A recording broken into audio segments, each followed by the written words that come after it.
probably the game of the round of round 13. We've just watched King's birthday. The fallout from a 1-point win to the Collingwood Football Club. They are just the best team at getting it done when they need $2 at the end of the game. Yeah, and that's exactly what, we saw both coaches interviewed on 360 just now, and Simon Goodwin's got reason to be buoyant about his playing group. They would have loved to have won that game. But they handled the conditions and their opposition relatively well. Could have taken their chances a little bit better.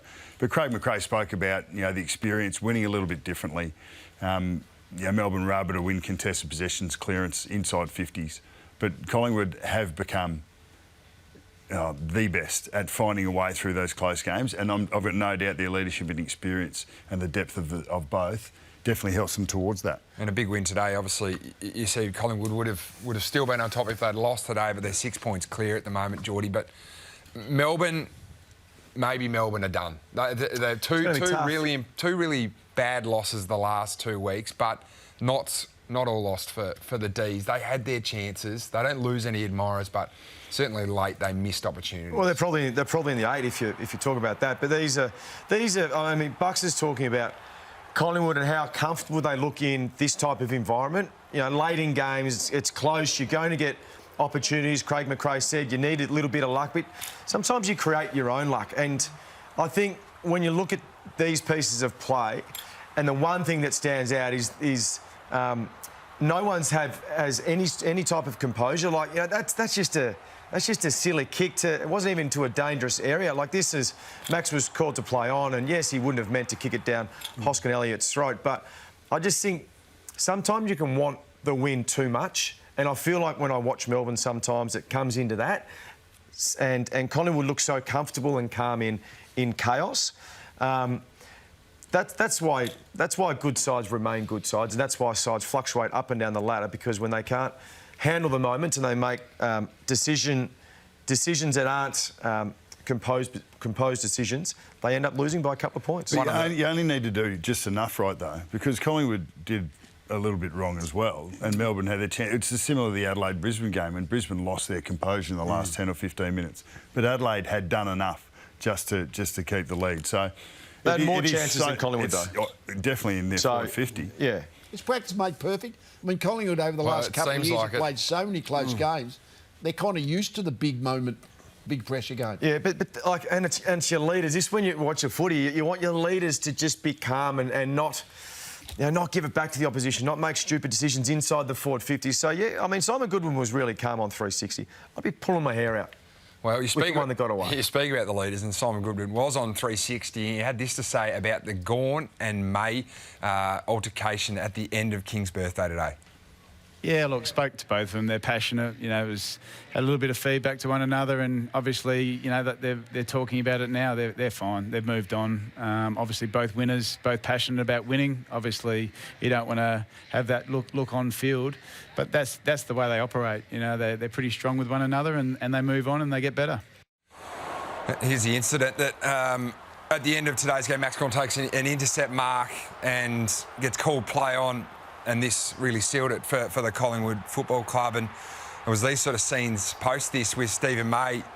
You could see quite animated between the two leaders. Leigh, has Goodwin handled this well? How would you handle this? Because it's not a great look from the two of the leaders of the Melbourne Football Club. I think Simon Goodwin's handled it fine in the press conference, but I think it is interesting, like when teammates look angry with each other, it always sort of, I guess, looks bad because it's public and everyone can talk about it. But I mean, I'm not exactly sure what Stephen May said, but I mean, poor old Max, he was terrific in the last quarter, but he's had that final kick, went off the side of his boot. He's not feeling good about the world. So anything that someone else is going to say to you is going to sort of probably rub you up the wrong way, I think. Yeah, I don't think Stephen May would have been going over to double down on what he might have previously said. But maybe that was just the wrong time. Max had made a mistake. He was angry about it. Stephen May had made a comment probably prior to or as he kicked it. So, yeah, just two players in the heat of the moment and two players who respect and love each other. So it would have already been dealt with. The way I read that is it's not just about what happened in the moment. That there might have been a build-up. Some build-up. And that Max is just had enough of that. Would that be consistent? Absolutely, yeah. But I think, you know, we've all been there where, you know, high-level performance requires you to be sort of pretty direct with certain things that happen. And maybe Maisie trying to go over and maybe apologise to Max after he just made that was an apology? Well, I'm certain he would have been doubling down on the conversations that they would have been having throughout the game. That's not the right time. That is the right time as a leader to recognise you need to put your arm around someone when a mistake has happened. Another thing too you need to do is the actions, you know, late in games. So not get flustered. You look at Cozzy Pickett here. It was fantastic again. He's had a great year, but there's critical chase with about a minute to go. He can get McCreery. He decides to look at that.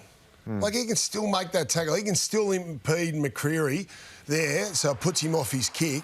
And obviously then the Melbourne defenders behind the ball can help win that ball back and go back and score and try and potentially get in front. So just things like that. Like, he's a leader now, so he's got to be better in those situations, those boys. One of the big wins today was Ed Langdon on Nick Dacos. Tagged him out of the game. Dacos ended up getting 5 free kicks, 19 disposals, but only 4 score involvements, Bucks. It was a masterstroke by Simon Goodwin, who's found a knack in actually getting his midfielders, it's been Clayton Oliver, Jack Viney, to buy into roles like this. Rivers at times. I think he spoke about, you know, horses for courses and the right run with player to play on a particular ball winner or damaging player from the opposition. There was a bit of scragging going on. You know, Langdon's tactics when he did come into stoppage, because he wasn't in centre bounces, when he did come in, were to hold a little. He only had 4 touches himself, and Dacos had 20.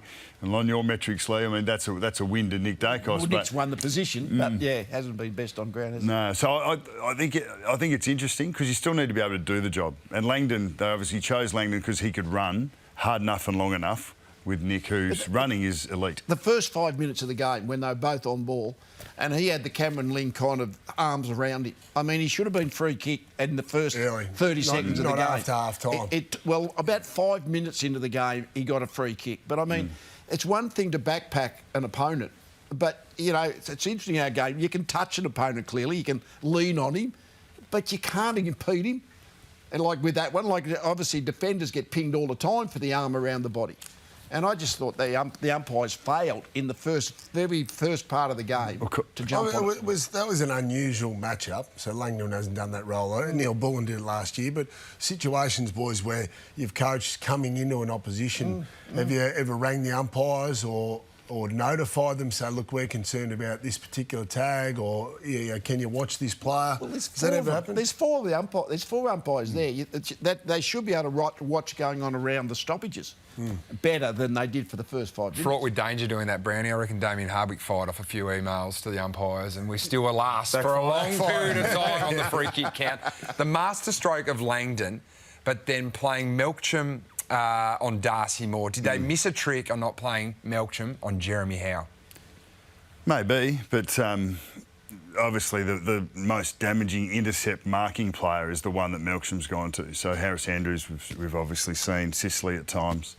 So I think, you know, Darcy's probably still the best aerialist in terms of intercept marking. I think Howie, he was exceptional today. He's having a season, isn't he? He's 34, I think, but... Yeah, highest rated player on the field. 14 intercept possessions, and he just positioned himself so well. He's not quite, you know, got the leap that he had, but he's killing contests and getting across to defend as well as he ever has. I thought he was huge, especially in the first half. Being there at the ground live, Bucks, and you saw as well that he's anticipating the ball as quickly as anyone. So I'm not sure how much difference Melksham would have made playing on Howie, because he wouldn't have paid him much respect. He was just going where the ball was going. To answer your question a little bit differently, well, maybe they did, because in my mind, Jeremy Howe is the leader of the back six. Despite Darcy Moore being the captain, Howie is the leader. So if you can get into his head and have to have him thinking about something to do with his own contest, well, then you might get a detrimental effect in his leadership. It's a good draw. Good one to go to town on for all the other teams looking to play a defensive forward. Jeremy Howe is the one that Bucks thinks they should be. Well, that's the beauty. They've got 2 that you need to look at. So that's the beauty of it, right? But I think how, just in finishing that particular conversation, Moore plays a bit deeper. If you're playing a defensive forward role, they're a little bit easier. You're hoping the higher defender gets soaked up with the congestion. That's a good point. And that didn't happen today, obviously.